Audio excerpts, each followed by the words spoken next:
What's in a name? That which we call a rose by any other name would smell as sweet. So says Juliet to Romeo in that iambic pentameter, as their love defies the hate that Montagues and Capulets are supposed to have for one another. What's in a name indeed?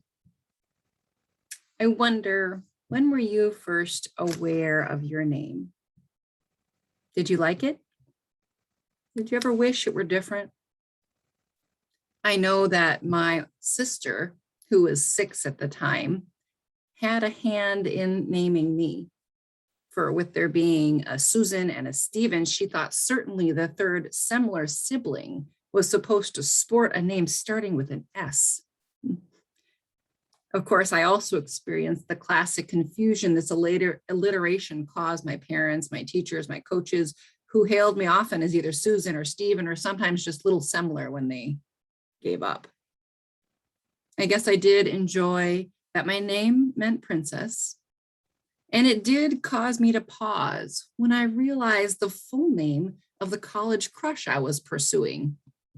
Because statistically speaking, how many Sarahs find their Abraham? Names can link us to our history, our heritage. Our oldest daughter is named Meta for her great grandmother on my mother's side. It's a German short form of Margaret. Sybil, our youngest, carries the Thai name of her birth mother as her middle name. How many of you, I wonder, have names that link with family lineage, your culture? Listen to this speaker talk about the meaning of her name to her. I'll make sure that, I'm gonna stop for 1 second, try that again. Here we go.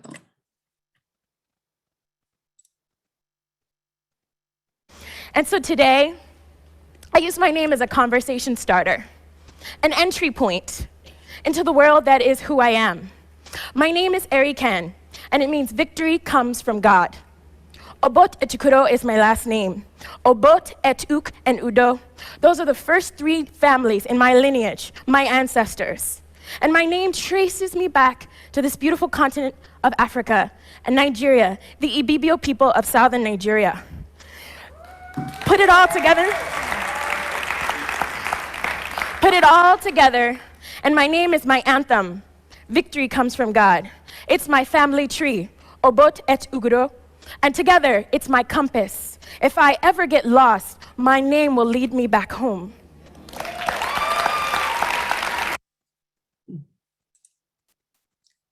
Her name is Erikan. For her, it says her name is her anthem, her family tree. Together, that is her compass. So we can recognize that names carry power. So today we're going to explore for a few minutes the particular dynamic of naming.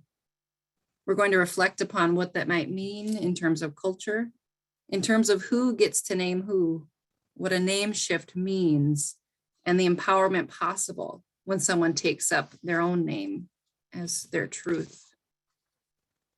So how and when we get our name varies by culture and religion. In the United States, we know on average, the first name is typically a personal name given by parents at birth, and the last name or surname is one shared with immediate family. Most babies are named at birth, some before. For Muslim Americans or Muslim families around the world, however, the naming ceremony or tasmiyah can last for a week. The ceremony allows the new baby to be accepted and protected by Allah. Parents take requests for names from family members, and the name has to be given to the baby by the 7th day. In China, we know the surname comes before a personal name.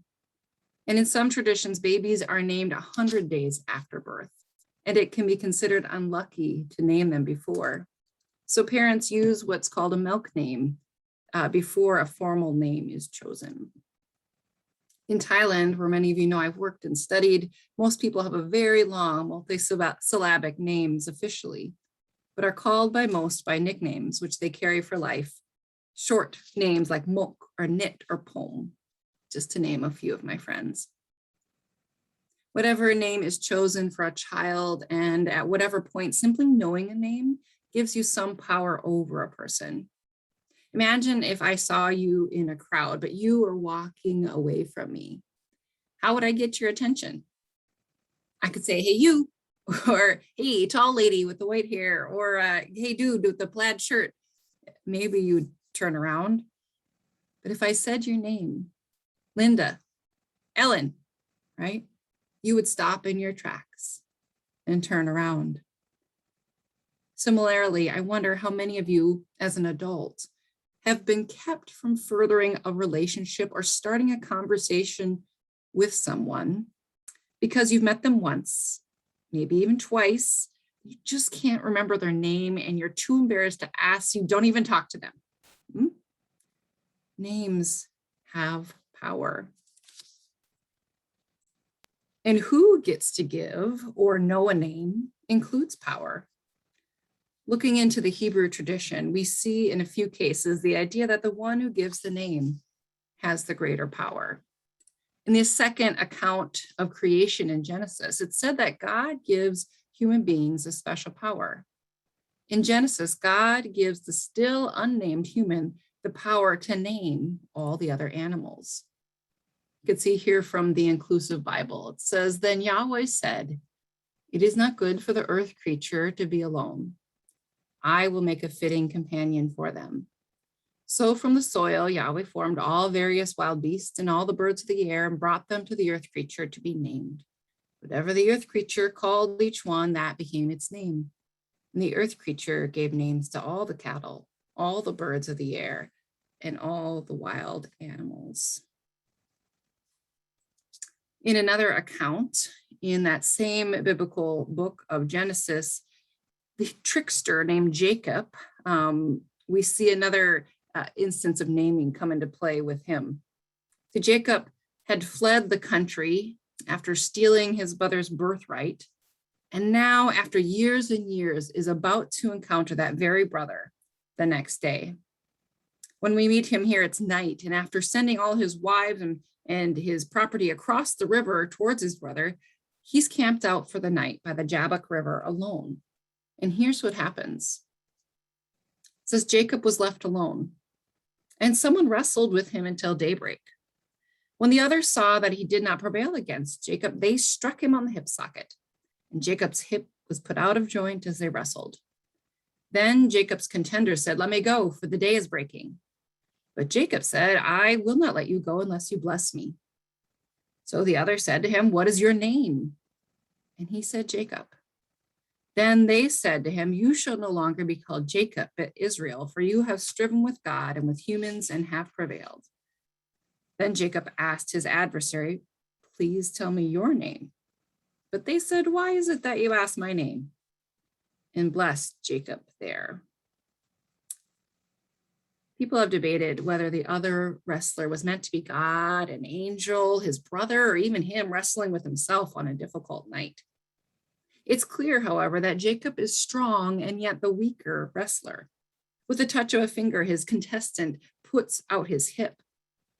But Jacob is stubborn, and having his adversary in something like a headlock, he demands a blessing.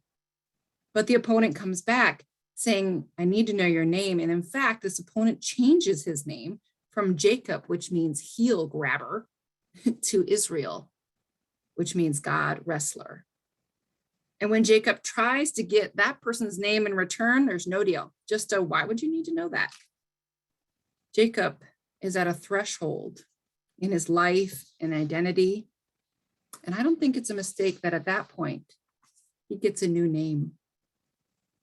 So it was with Abram, who became Abraham, or Sarai, who became Sarah, or Saul, who became Paul. Their new names signal a major life change. Naming has power. Ask anyone who have been given a name they do not want or ask for. Listen here, I'll play a video of Gerardo Ochoa, who moved from Mexico to Portland when he was just 9 years old. And as he says, when you yourself are different, it's very easy for others around you to tell you who you should be.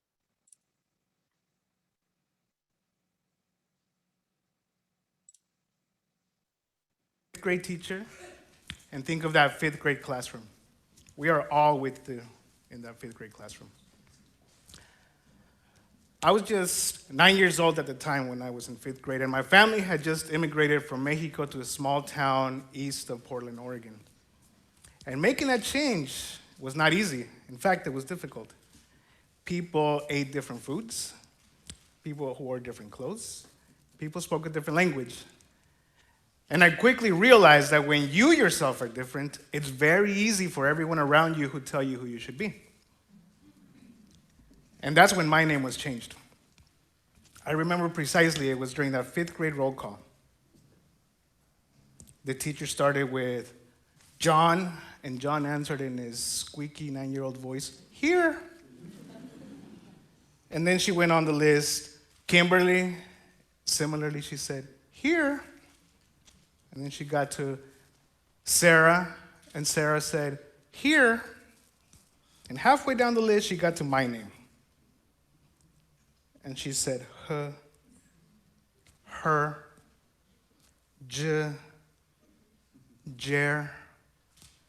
Jerry. She settled on Jerry. How do you go from Gerardo to Jerry? And just like that, without realizing it, she not only changed my name, but the rest of my life. I was just 9 years old at the time. I was still learning to speak English. My parents had taught me to respect my teachers, respect my parents, respect my elders. So I didn't question it. You see, what I wanted to do was fit in. But fitting in came with a price. My name was first changed in the classroom, and then it was changed in the entire school, and then in the entire community. And before long, few people actually knew my real name. It had become an out-of-control wildfire that had spread too far, and I needed to rein it in. I accepted my new name, but as time passed, I knew it was not me. I felt ashamed. I felt dirty. I felt like a fraud. But now I realize that I was just 9 years old. I was still learning English. I was literally powerless in this classroom. But it was everywhere. Literally, it was in the school yearbook, my school ID, the local newspaper. They even misspelled my fake name.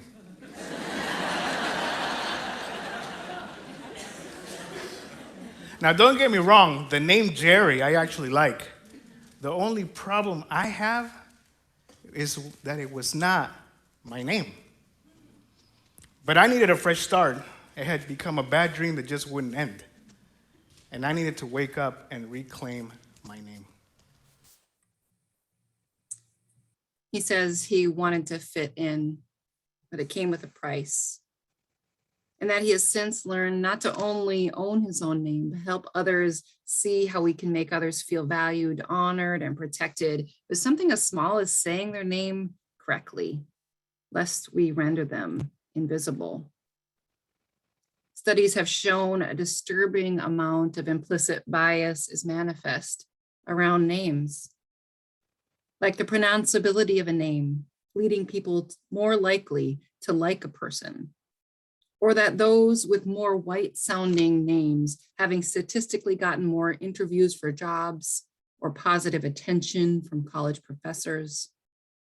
This is why DEI officers on staffs are critical, and policies and hiring need to be regulated carefully, because names are powerful. A name is our first label about our identity and can help us carry our truth into the world.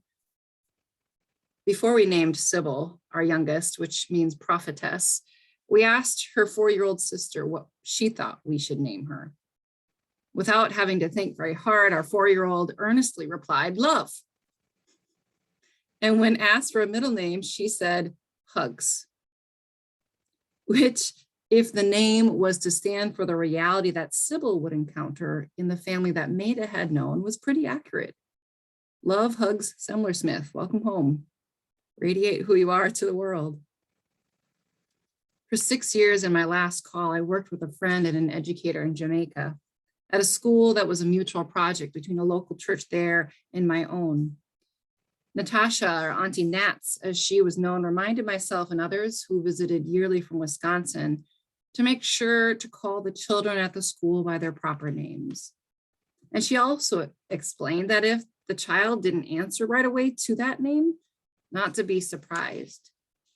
See, at home, she explained, many were called by nicknames, not very uplifting ones at that, by their parents or family members, to the point that at 5 and 6 years old, many of them did not know their own legal name. But at Jabna Academy, they were called by their proper name. And what was more, Auntie Nats referred to them not as students, but as icons. Icons. Because like those small images on your computer, they were being taught to see themselves as windows to something beyond themselves, who maybe even reflected the divine. To take up your own proper name is to be empowered and to begin to tell your own story. But what if the name and the pronouns you've been called by your entire life do not match who you feel yourself to be, as with our many transgender siblings at the beginning of their journeys? As I'm coming to understand, a name change for a transgender youth or adult is a milestone, one that marks a transition from the person they have been perceived as to the person they're discovering themselves to be, and this can be a journey. The author and founder of a summer camp for LGBTQ teens, Ross Murray, tells the story of one youth who tried on different names over the years of attending camp. Ross shares that in the first year, this camper were using the girl's name given to them at birth. The next year, the youth asked to go by the initial J, the first letter of their old name, concerned about making it easy for everyone to remember not to use their former name. But the third year, he returned as Noah, because he said he had always liked the name. It might not be what he used for the rest of his life, but he wanted to be able to test it out in a safe environment. The choosing of a name, yes, is powerful, and it helps all of us see a person as they see themselves. And isn't that what any of us want? In having a name, we want to be seen, truly seen and loved for who we are. And that can be life-changing. I'll end with one more story. It comes from a church I was assigned to when I was in seminary. It was on the north side of Chicago, while my seminary was in Hyde Park, which is 80 blocks south. From the first worship, I realized this was a different kind of Christian witness than what was pervasive in the early 2000s. I was running a bit late on that day, thanks to not yet understanding traffic patterns in Chicago or the parking challenges in Wrigleyville. And yet, so I was late tonight. So I run up to this 150-year-old brick building, propelled myself through the large wooden doors. I grabbed a bulletin and sat down on the last pew, just as the opening hymn was beginning. The service continued in ways that were both familiar and surprising. It was entirely high church, meaning there were bells and smells and liturgy and robes, and yet the pews were not filled with any form of frozen chosen. Yes, there were elderly, but from my vantage point at the back, I could see the majority were middle-aged to young adults. I could see there was a mix of gay and straight couples. And in fact, the person I had plopped myself down next to was clearly still in drag from the night before. It was after the sermon about, I don't know what topic, that a piece of liturgy took place that I'd never witnessed. It was a blessing of a name change. Called up to the front of the church was a young man along with his partner and closest friends. And there the minister declared on behalf of him, in the presence of the community and the sight of God who called him beloved, that this person, whom the congregation had all known as Allison, was henceforth to be known as Daniel. Those closest to Daniel laid their hands on his shoulders, and the minister led us all in prayer. The partners cried and embraced. The congregation cheered, and they literally rung the bells. It was beautiful and sacred, a glimpse of what naming could be in all its dimensions. So what's in a name? Our names are our anthems and our family tree. They are links to our past and also marker towards our future. Our names are our identity. our purpose, our power. So I wonder, as we go into the next week, some ways that you might think about names. I wonder about learning to introduce yourself in a language that's new to you. You know, me llamo Sarah de Chanchu. Sarah, imagine yourself standing in the culture of that language. What does your name say about you? What would you want it to say? Or perhaps you might recall the names of people who have been important to your life and spirit journey. Write those names down and use them in a compassion meditation practice this week. Or maybe the next time someone comes at you with a hard to pronounce name, lay aside your pride and keep asking them and keep practicing until you get it right. Finally, if you're not in the practice when you're in a group meeting or Zoom can make it easy, share your pronouns, which invites others to do the same and perhaps demonstrates that you are a person on a journey of care and understanding with your genderqueer siblings. As always, I thank you for sharing this time of reflection with me. Blessings on your week, whatever your name, given or chosen, know that you are beloved. Amen.